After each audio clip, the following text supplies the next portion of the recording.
Kami lanjutkan informasi pagi ini, Saudara. Kerusuhan melibatkan ratusan pesilat dan warga di Jombang, Jawa Timur usai kegiatan ijazah kubro beberapa hari lalu. Ya, 2 orang meninggal dunia, beberapa warga mengalami luka-luka dan masih menjalani perawatan di rumah sakit.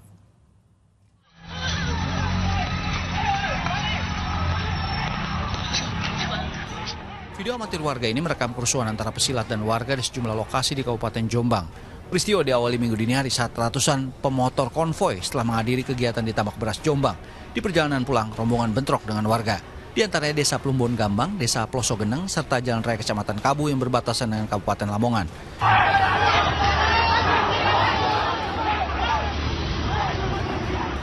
2 orang dilaporkan meninggal dunia, sejumlah warga juga alami luka-luka.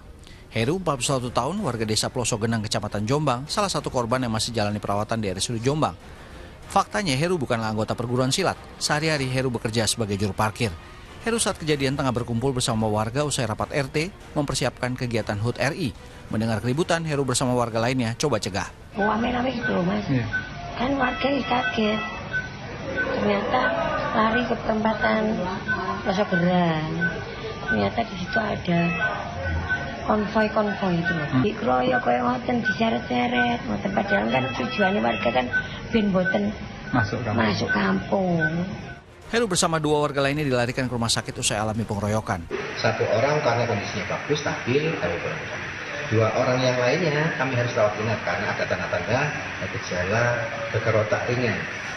Polisi memastikan 2 orang yang meninggal dunia bukanlah peserta resmi kegiatan ijazah kubro yang digelar salah satu perguruan silat.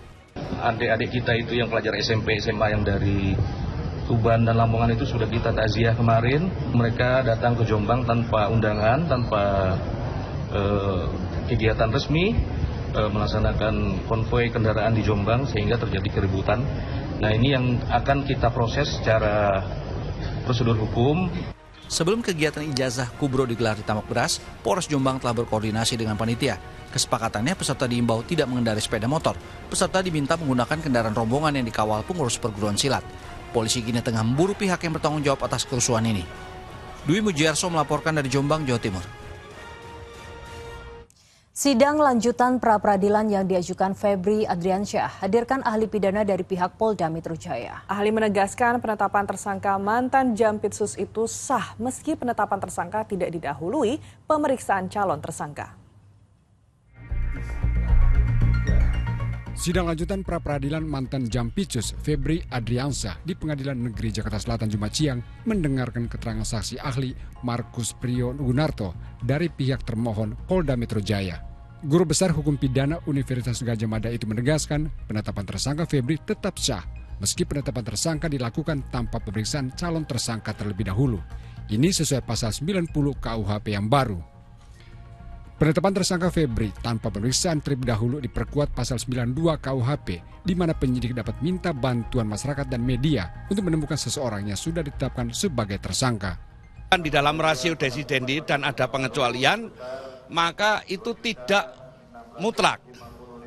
Nah, perintah itu sendiri kemudian tidak terbadankan di dalam amar putusan. Jadi amar putusan tidak memuat itu perintah untuk harus diperiksa lebih dahulu calon tersangka itu, tidak ada.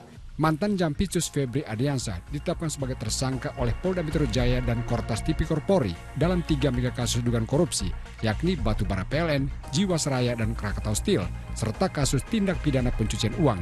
Penetapan tersangka dilakukan polisi tanpa memeriksa Febri terlebih dahulu sebagai calon tersangka.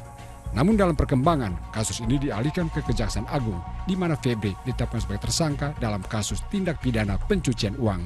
Isa Ansori dan Hasto Aji melaporkan dari Jakarta.